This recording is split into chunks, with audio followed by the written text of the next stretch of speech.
नमस्कार, कैसे आप लोग। मेरा नाम राज और कोऑपरेटिव सोसाइटीज के एक्ट, बायलॉज, रूल्स, रेगुलेशंस, अलग अलग प्रोविजंस को, नोटिफिकेशंस को, जीआर वगैरह हम जानने की कोशिश करते हैं। अलग अलग जजमेंट्स को भी हम जानने की कोशिश करते हैं। जनरली जब हाउसिंग सोसाइटी का फॉर्मेशन होता है या अपार्टमेंट ओनर्स एसोसिएशन बनता है, उससे पहले कंस्ट्रक्शन होता है। आप अलग अलग एमओयूज के थ्रू में आते हो, एग्रीमेंट के थ्रू में आते हो, आपके कॉन्टैक्ट प्रमोटर के साथ बनने के चांसेस रहते हैं। और उस टाइम में जो भी प्रोविजंस वगैरह रहते हैं, एमओयूज वगैरह रहते हैं, या किसी टाइप का एग्रीमेंट वगैरह रजिस्ट्रेशन होता है, बेस्ड ऑन दैट फिर आपकी आगे की जो सीक्वेंसेस, वेदर आप कोऑपरेटिव हाउसिंग सोसाइटी बनाओगे या महाराष्ट्र अपार्टमेंट ओनरशिप एक्ट के हिसाब से आप वहां पे कंडोमिनियम बनाओगे, उसका वो डिसीजन वगैरह होता है। तो आज चीजें डिस्प्यूट में आ सकती है। आज ऐसे ही एक चीज हम देखने की कोशिश करेंगे, ऐसे ही एक जजमेंट देखने की कोशिश करेंगे, एक केस जानने की कोशिश करेंगे कि क्या डेवलपर अगर सारे जितने भी फ्लैट ओनर्स हैं उनके अगर एग्रीमेंट पे सिग्नेचर नहीं है या उनके कंसेंट नहीं है, क्या कुछ ही मेंबर्स, कुछ ही flat owners of the building मिला के कुछ कोऑपरेटिव हाउसिंग सोसाइटी बना रहे हैं और कुछ वहां पे कंडोमिनियम बना रहे हैं, ऐसे हो सकता है क्या? और ऐसे मैटर अगर ऑनरेबल हाई कोर्ट में जाता है, ठीक है, तो क्या वो खारिज हो जाएगा और वो जजमेंट किसके सपोर्ट में जाएगा, कौन सा सही होगा और कौन सा गलत होगा, ये आज हम जानने की कोशिश करेंगे। तो आज हमारे पास में कौन सा केस है, यहाँ पे भी ऑनरेबल जस्टिस अमित बोरकर साहब है और ये जो केस है, ठीक है, इसमें डेवलपर है रचना डेवलपर्स और इन्होंने एक बिल्डिंग का कंस्ट्रक्शन किया और ये मैटर है Dayal Smriti cooperative housing society जो Shanti Modi road, I think it is Kandivali west में है। तो ये मैटर आज हम डिस्कस कर रहे हैं। तो 2000 में कंस्ट्रक्शन ऑफ द बिल्डिंग शुरू हुआ, ठीक है। तो मार्च 2003 में Rachna developers entered with in agreement with 42 flat buyers. तो जब भी आप नया बिल्डिंग वगैरह बना रहे हो, ठीक है, अलग अलग फ्लैट्स के जो भी ओनर्स रहेंगे उसे ओन करने जा रहे हैं, तो वो एग्रीमेंट सिग्नेचर करेंगे। चाहे आप रिडेवलपमेंट में जा रहे हो, चाहे आप नया कोई बिल्डिंग करके उसमें से सोसाइटी बनाने जा रहे हो या अपार्टमेंट ओनर्स एसोसिएशन बनाने जा रहे हो, ठीक है। तो यहाँ पे भी इन्होंने वैसे एग्रीमेंट वगैरह सिग्नेचर किया। तो 18 ये 2000 हो गया, ये 2003 हो गया। फिर 18 दिसंबर 2004 को क्या होता है कि रचना डेवलपर्स एंड लैंड ओनर्स इन्होंने एग्जीक्यूट किया है जॉइंट डिक्लेरेशन, ठीक है। कई कई जगह में क्या होता है कि बिल्डर भी सेम रहता है, डेवलपर भी सेम रहता है और लैंड ओनर भी सेम रहता है, और किसी किसी केस में ये अलग अलग भी हो सकते हैं। जैसे इस केस में क्या हो रहा है, तो ये जॉइंट एग्रीमेंट सिग्नेचर कर रहे हैं as contemplated under the MAO act, Maharashtra apartment ownership act 1970, designate in the form of organisation of flat owners, flat buyers as condominium. कि क्या ये इसमें साइन कर रहे हैं, इनका क्या जॉइंट डिक्लेरेशन हो रहा है कि आगे जब ये बन जाएगा, सारे फ्लैट्स वगैरह रेडी हो जाएगा, सबको सेल हो जाएंगे, तो उसके बाद कोऑपरेटिव हाउसिंग सोसाइटी बनेगा या वहां पे कंडोमिनियम बनेगा, कि वहां पे अपार्टमेंट ओनर्स एसोसिएशन बनेगा as per the Maharashtra ownership, Maharashtra apartment ownership act 1970 के हिसाब से, ठीक है। अब आगे चलते हैं। 18 फरवरी 2005 को क्या होता है, the declaration was registered with the sub register of assurance. Declaration क्या, इन दोनों के बीच में जो भी डिक्लेरेशन होता है, ज्वाइंट डिक्लेरेशन, इसकी बात हो रही है जहां पे कौन है, लैंड ओनर है, ठीक है, और जहां पे डेवलपर हो, कि क्या होगा आगे, सोसाइटी का फॉर्मेशन होगा या अपार्टमेंट ओनर्स एसोसिएशन होगा, ठीक है। अब आगे चलते हैं। ये हो गया फरवरी 2005। अब जून 2005 में क्या होता है, flat buyers were informed about that formation of the condominium. इनको ये बता दिया जाता है, देखो भाई अभी कंडोमिनियम बन गया, ओनर्स एसोसिएशन बन गया। अब दिसंबर 2006 में क्या होता है, ठीक उसके 6 महीने बाद one of the flat buyers submitted proposal for the registration of cooperative housing society, ठीक है। ये सब पहुंच जाता है डिप्टी रजिस्ट्रार के पास में कि अभी हमें कोऑपरेटिव हाउसिंग सोसाइटी का फॉर्मेशन करना है। इससे पहले इन लोगों ने क्या डिक्लेरेशन किया हुआ है डेवलपर और बिल्डर के बीच में, कि वहां पे MOA के हिसाब से, महाराष्ट्र अपार्टमेंट MAO के हिसाब से क्या बनेगा, वहां पे कंडोमिनियम ही बनेगा, ठीक है।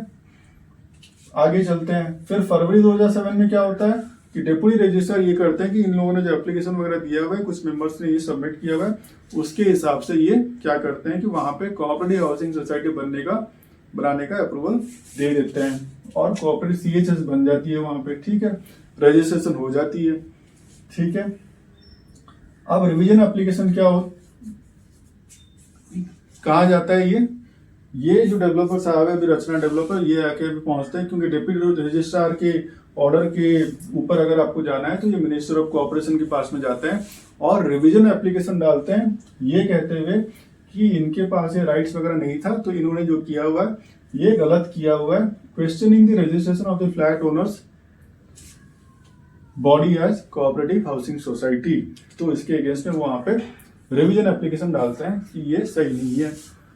अब ये मिनिस्टर साहब जो रहते हैं, ठीक है, अपील में जो ये रहते हैं, ये उस चीज को 28 अगस्त 2018 में एप्लीकेशन वाज डिसमिस्ड, तो अभी रचना डेवलपर्स जो है ये जाते हैं honourable Bombay high court further remedy के लिए।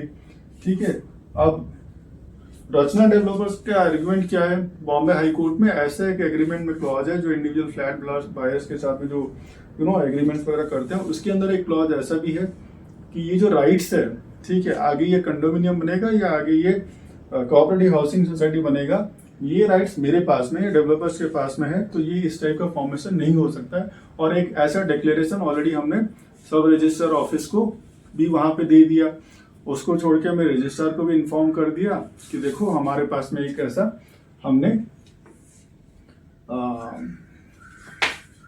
रजिस्ट्रार ऑफिस को हमने ऐसा दिया हुआ है, उसके बेस पे हम ऐसा हमने फॉर्मेशन भी किया हुआ है कंडोमिनियम का, ये भी हमने इंटीमेट कर दिया था किसको, रजिस्ट्रार ऑफिस को। ठीक है, so the clause content in the agreement executed with the flat buyers says developer retained the discretion to decide the form of organization, जैसा हमने डिस्कस किया, हाउसिंग सोसाइटी बनेगा या फिर कंडोमिनियम बनेगा। Form of organization, the discretion was lawfully exercised when a declaration under MAO Act was executed on 18 December 2004। ठीक है, once declaration was communicated to the registrar, मतलब यहाँ पे deputy registrar in June 2005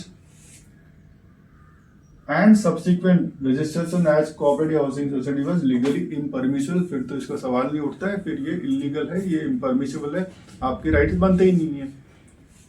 And registrar has acted without jurisdiction in granting registration, तो उनके पास में ये authority नहीं है, उनके पास में ये राइट्स नहीं है, उन्होंने अपने राइट्स को एक्सीड किया, उनके पावर्स को एक्सीड करते हुए इनको रजिस्ट्रेशन दे दिया है।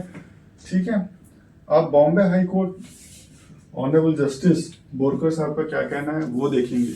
अब इनका ये कहना है, इनका ये मानना है, इन्होंने पहले तो रिजेक्ट कर दिया कि इनकी जो आर्ग्यूमेंट है, देखिए हम इसको नहीं मानते हैं। ये इसलिए नहीं मानते हैं क्योंकि जो कंडोमिनियम है was not lawful as it was signed by 7 of 42 आपके मेंबर्स हैं, आपने सिर्फ 7 लोगों ने सिग्नेचर कराया, उसमें से उस 7 में भी 6 लोग तो आपके ही खुद के फैमिली के मेंबर्स हैं।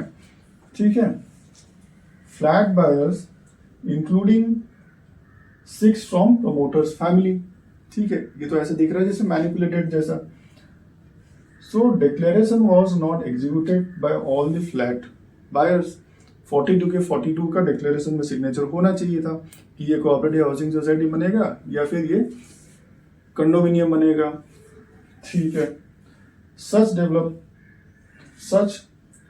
Declaration can not represent the collective will of the flat buyers और फ्लैट ओनर्स।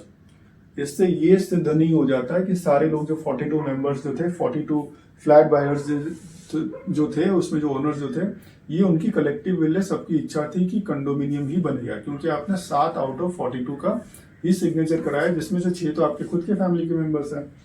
ठीक है, the condominium it's very nature rest on the principle of the consent of participation of all the flat owners.